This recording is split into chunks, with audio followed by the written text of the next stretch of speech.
तो दोस्तों इस वीडियो का उद्देश्य है कि अंधविश्वास और शोषण से रूबरू कराना है। धर्म या व्यक्ति को ठेस नहीं पहुंचाना है, मतलब किसी भी धर्म या किसी भी व्यक्ति को ठेस नहीं पहुंचेगा इस वीडियो से। सर इस प्यारे से पॉडकास्ट का एक गाने के साथ शुरुआत कीजिए ताकि अच्छा लगे। जी बिल्कुल, ये गाना है। मेरी राहें तेरे तक हैं, तुझ पे ही तो मेरा हक है। साथ छोड़ूंगा ना, पीछे पीछे आऊंगा, सारे वादे मुरा निभाऊंगा, मैं तेरा बन जाऊंगा। सर ये गाना थोड़ा थोड़ा अच्छा था बट भूतिया टाइप का था। मतलब फिल्मों में जब भूतिया फिल्म होती है ना, हॉरर मूवी, तो उसमें जो गाना लगाया जाता है उस टाइप का। तो अंधविश्वास के साथ यही होता है, एक बार आप उसको पकड़ लेते हैं तो वो आपके पीछे पीछे आता ही रहता है। तो सर अब चलते हैं क्वेश्चन की तरफ। सर पहला क्वेश्चन है कि क्या भगवान है? यदि है तो प्रूफ कीजिए, और नहीं भी है तो भी प्रूफ कीजिए। तो इसको मैं एक एग्जांपल से समझाता हूँ। तो मान लीजिए कि आपके रूम में, ठीक है, 15 चीजें हैं। मैं एक लिस्ट बनाता हूँ कि भाई उसमें आपका टोपी है, अंडरवियर है, आपका उसमें आप जूता रखे हैं, आप उसमें सब्जी रखे हैं, ऐसे ऐसे करके मैं 15 चीजों की लिस्ट बनाता हूँ, ठीक है। अब क्या होता है कि आपको मैं दिखाता हूँ, देखो भाई मैं लिस्ट बना दिया हूँ, आपके रूम में 15 चीजें मौजूद हैं। आप कहते हैं कि नहीं उसमें एक खरगोश भी है, तो मैं देखता हूँ भाई उसमें तो खरगोश नहीं है। तो आप पूछता हूँ खरगोश है तो दिखाई क्यों नहीं दे रहा है? तो आपने कहा कि खरगोश दिखाई नहीं देता, वो मेरा खरगोश दिखाई नहीं देता है। तो मैं कहा कि भाई तब उसको मैं क्या करता हूँ कि मैं आटा छीट देता हूँ, वो चलेगा तो उसके पैर आ जाएंगे तो प्रूफ हो जाएगा कि वहां पे खरगोश है, ठीक है। तो आप कह रहे कि नहीं छीटेंगे तभी भी उसको पता नहीं चलेगा। अब फिर मैं कह रहा हूँ कि मैं घास 100 ग्राम रख दे रहा हूँ, अगर वो खाएगा, अगर घास का वजन कम होता है तो पता चल जाएगा कि खरगोश वहां पे है। तो आप कह रहे हैं कि इससे भी प्रूफ नहीं होगा। तब तो भाई जो आप बता रहे हैं, ठीक है, उसके हिसाब से वहां पे एक हाथी, मैं कहता हूँ कि वहां पे एक हाथी होगी तो वहां पे तो हाथी भी हो सकती है। यानी कि आप जो बता रहे हैं वो किसी ऐसी चीज का परिभाषा बता रहे हैं कि वो चीज है ही नहीं, वो इसी चीज के बारे में बता रहे हैं। और ईश्वर के बारे में भी यही सारी चीजें होती हैं। विज्ञान आज तक प्रूफ नहीं कर पाया कि भगवान है, उनका कोई भी प्रूफ विज्ञान को नहीं मिला है। तो उनके ऊपर खोज चल रही है, और इस सृष्टि को चलाने के लिए फिजिक्स का नियम ही काफी है, और डार्विन का जो प्राकृतिक चयन का सिद्धांत है, यानी कि जो प्राकृतिक चयन का सिद्धांत यही है कि जो प्राणी संघर्ष करेगा उसकी प्रजाति इसमें बची रहेगी, ठीक है। तो यही प्राकृतिक का नियम और फिजिक्स का नियम इस संसार को चलाने के लिए काफी है। बाकी भगवान को खोजा जा रहा है, तो विज्ञान नहीं मानता है। जिस दिन विज्ञान खोज लेगा मैं भी भगवान पे विश्वास कर लूंगा। तो सर दूसरा क्वेश्चन है कि अंधविश्वास का जन्म कैसे हुआ? जी, तो अंधविश्वास का जन्म ऐसे हुआ कि जब आदि मानव जो लोग थे, या फिर जो कम पढ़े लिखे लोग थे पहले के समय के, तो कोई भी चीज जो होती थी ना, उसके पीछे का उन लोगों को साइंस नहीं पता था, साइंस रिसर्च नहीं हुआ था। जैसे कि बिजली कड़क जाती थी तो कहते थे कि यार कोई शक्ति है, भगवान है कोई, कि वहां पे नाराज है वो हमसे। या फिर बारिश हो जाती थी तो कहते थे कि यार भगवान खुश है, हमारे खेतों के लिए, हमारे पौधे के लिए पानी दे रहा है। तो उसका अपने हिसाब से मतलब निकालते थे, जबकि उसके पीछे पूरा विज्ञान था, ठीक है। तो लोग आग था, अब आग का लोग पूजा करते थे क्योंकि आग रात में उन लोगों को बचाता था। तो आग को भगवान की तरफ मानते थे कि यार आग शक्ति है, इसकी वजह से हमारी रक्षा होती है, जानवर हमसे डरते हैं।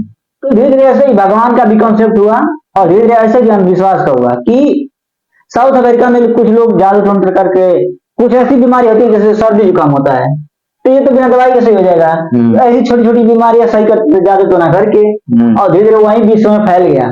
तो इस तरह से भगवान का भी कॉन्सेप्ट शुरू हुआ और पूरी दुनिया में, और अंधविश्वास भी ऐसे ही धीरे धीरे पूरे विश्व में फैल गया। तो सर तीसरा क्वेश्चन है कि अगर हम कहीं जा रहे हैं सड़क पर राह पकड़कर, तो बिल्ली रास्ता काट देती है, तो उसको पार करना चाहिए कि या नहीं करना चाहिए? उसको पार करें या ना करें? जी, तो अगर मान लीजिए कि बिल्ली रास्ता काट दी, ठीक है, तो हम और आप हैं, ठीक है। तो अब मैं जा रहा हूँ, बिल्ली रास्ता काटी तो मैं डर गया, कह रही यार बिल्ली तो रास्ता काट दी। अब मैं डर गया, गाड़ी चलाते जा रहा हूँ, सोचा हूँ मेरा एक्सीडेंट ना हो जाए, एक्सीडेंट ना हो जाए। आगे स्टॉक आ रहा है, सोच रहा हूँ कि मेरा एक्सीडेंट तो हो ही जाएगा। हालांकि मैं उसको अपना मोड़ करके बच सकता हूँ, लेकिन अब मैं वहां पे कुछ नहीं करूंगा, एक्सीडेंट हो जाएगा, होता है तो अब मेरे डर की वजह से हो जाएगा। जबकि आप हैं, आप सोच रहे हैं कि मेरा कुछ नहीं होगा, तो आपको कुछ नहीं होगा, ठीक है। तो इसका उत्पत्ति कैसे हुई थी कि पहले के जमाने में लोग बैलगाड़ी से चलते थे, अब जंगल के रास्ते से जाते थे तो लालटेन होता था। तो लालटेन का जब प्रकाश पड़ता था बिल्ली की आंखों पर, तो जो घोड़े होते थे वो रुक जाते थे, आगे बढ़ते नहीं, तो उनको कितना मारो डर जाते थे। तो उस समय में माना जाता था कि जो बिल्ली है वो उसका रास्ता काटना बहुत ही अशुभ माना जाता था। तो उससे उससे निकल करके कंसेप्ट आया है, और इसके पीछे कोई भी साइंटिफिक कारण नहीं है। अगर आपको बिल्ली रास्ता काट दे या फिर गधा काट दे, घोड़ा काट दे, सब वही सब जानवर, सब सब जीव समान है, उससे कोई भी इसके पीछे कोई साइंटिफिक रीजन नहीं है। चौथा क्वेश्चन है कि क्या हमारा भाग्य पहले ही से तय है? जी, तो देखिए इसका आंसर ये है कि बहुत से लोग कहते हैं, पंडित हो गए या फिर कोई साधु संत हो गए, कि बच्चा जो भाग्य में लिखा रहेगा वही होगा, या फिर तुलसीदास जी ने भी कहा है कि जो होगा वही जो राम रचिरा का, ठीक है। तो अगर एक पंडित जी है, ठीक है, अब उनसे मैं कहता, वो कहे कि भाई तुम्हारे भाग्य में अमीर बनना लिखा है, तो अब मैं उनसे कहा कि भाई जब भाग्य लिखा है अमीर बनना मेरे भाग्य में, तो मैं खाऊं कि बस सो करके एकदम से खटिया बस सो करके, तो भाग्य में लिखा है तो भाई वो तो हो ही जाएगा, मैं अमीर बन ही जाऊंगा। तो वो कहेंगे नहीं भाई, कर्म करोगे तभी अमीर बनोगे। तो ये तो भाई अब ऐसा ही बात हुई कि मान ली कि आप प्रदीप दुबई में हैं, खोल के कि प्रदीप, हाँ दुबई में भाई दिन है कि रात है, तो प्रदीप बोल रहे हैं कि अरे यहाँ पे तो दिन है रात दोनों भी है। ये तो भाई दोनों विरोधाभास चीजें, दोनों एक साथ कैसे हो सकती हैं? एक तरफ आप कह रहे हैं कर्म करिए, एक तरफ आप कह रहे हैं कि भाग्य से सब कुछ होता है, भाग्य में जो लिखा हुआ है वही होगा। तो या तो आप भाग्य वाला कंसेप्ट कर लीजिए या तो आप कर्म वाला कंसेप्ट कर लीजिए, ठीक है। दोनों अलग अलग चीजें एक साथ कैसे रह सकती हैं? एक साथ कैसे ऐसा कैसे हो सकता है? तो बस यही है, भाग्य पहले से कुछ निश्चित नहीं है, हम लोग अपनी मेहनत से अपना किस्मत बनाते हैं, कुछ लिखा उखा नहीं है, ठीक है। सर एक पांचवा क्वेश्चन है कि यदि भाग्य नहीं होता है तो किसी भी बच्चे का अमीर घर में गरीब घर में जन्म क्यों होता है? जी, तो इसका मतलब ये, हाँ इसका जो पहले के जमाने में दलित लोग थे, पहले के जो लोग थे उच्च वर्ग के लोग थे, वो कहते थे कि तुम गरीब घर में जन्मे हो, तुम दलित में जन्मे हो, ये तुम्हारा भाग्य है, तुम्हारे पूर्व जन्म के कर्मों के अनुसार तुम गरीब घर में जन्मे हो, तुम्हारे छुआ हुआ पानी हम लोग नहीं पिएंगे, तुम लोग नीच हो। तो वो लोग भी मानते थे कि हाँ भाई हम लोग ने पिछले जन्म में कोई बुरा कर्म किया तो ये जन्म मिला है हमारा, ठीक है। तो वो लोग सहते गए, यानी कि भाग्य की वजह से हम लोग का कितना शोषण हुआ। अब बात आती है कि यहाँ पे हम लोग कहें कि अगर भाग्य नहीं है, ठीक है, हम लोग जानते हैं कि भाग्य कुछ नहीं है, ठीक है, तो भाग्य अगर नहीं है तो ये बताइए कि कोई गरीब घर में भी घर में कैसे जन्मा? तो पहले के समय में जब हम लोग के पास कुछ भी ज्ञान नहीं रहा था, कुछ भी टेक्नोलॉजी नहीं थी, तो पहले के लोग सब लोग क्या थे? बराबर थे, और क्या खाते पीते थे? मांस खाते पीते थे, सब शिकार करते थे जानवर का, कोई गरीब अमीर नहीं था। लेकिन जैसे जैसे दिमाग पर आदमी का खेती करना शुरू किया, अब जो कोई आदमी उसमें जमर चोर था भाई, मेहनत काम चोर था, उतना मेहनत नहीं किया तो उसका कम धान गेहूं हुआ, जो ज्यादा मेहनत किया उसका ज्यादा खेत बनाया, ज्यादा मेहनत किया ज्यादा गेहूं लाद लिया, ज्यादा भर के रख दिया ना। तो लोग अब कंसेप्ट निकल गया कि भाई वो बड़ा आदमी है, वो छोटा आदमी, उसके पास ज्यादा है, ज्यादा दिन तक सूखा पड़ जाएगा तभी वो खा पी लेगा। तो ऐसे बड़ा आदमी छोटा आदमी गरीब का कंसेप्ट हुआ।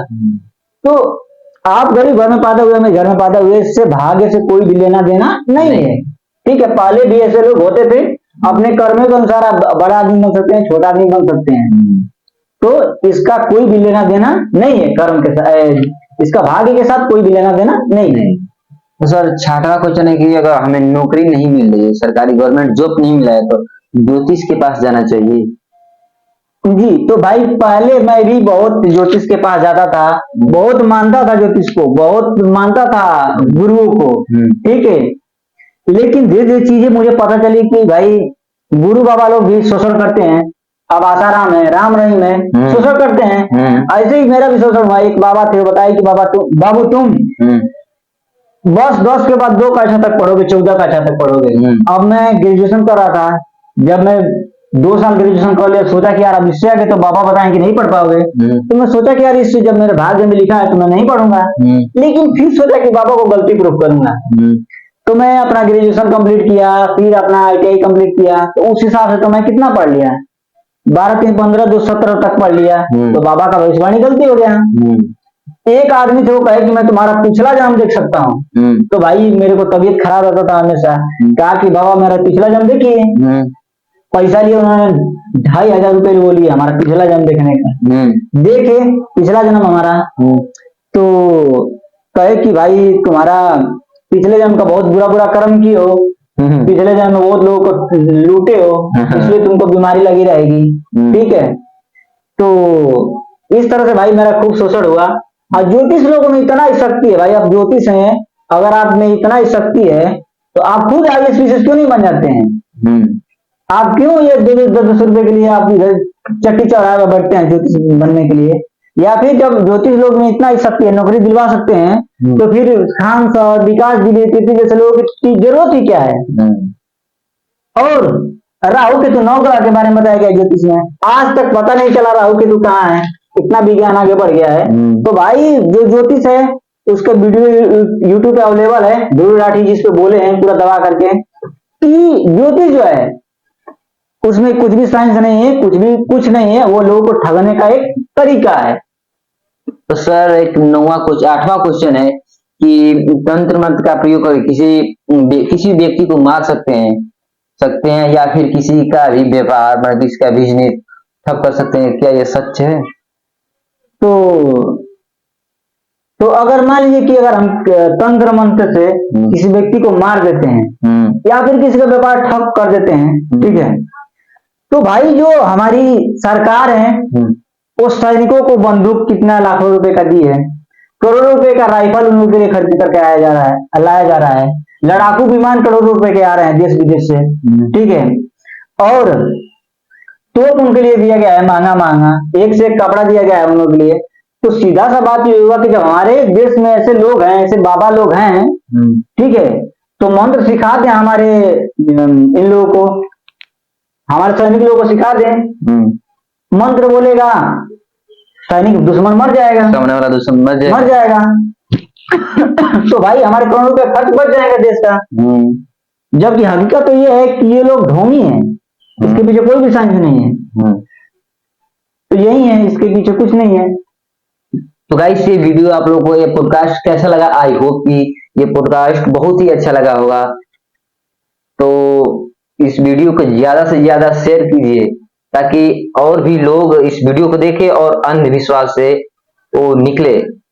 तो दोस्तों, जैसा कि इन्होंने कहा कि आप वीडियो दूसरों तक पहुंचाइए कि ताकि वो लोग भी अंधविश्वास से निकलें, और आप लोग वीडियो को सब्सक्राइब कर दीजिए ताकि हमारी वीडियोस आप तक सबसे पहले पहुंचे, और आप लोग ऐसे ही अपने जिंदगी में कुछ अच्छी चीजें देखते रहें। इसलिए वीडियो को लाइक कर दीजिए, सब्सक्राइब कर दीजिए, शेयर कर दीजिए। और आप लोग अगर पार्ट 2 चाहते हैं अंधविश्वास का, पार्ट 2 अगर चाहते हैं पॉडकास्ट का, तो आप लोग कमेंट करके बताइए। तो ऐसे ही हमें अपना प्यार और आशीर्वाद देते रहिए। तो मिलेंगे हम लोग एक नेक्स्ट पॉडकास्ट में, तब तक के लिए बाय।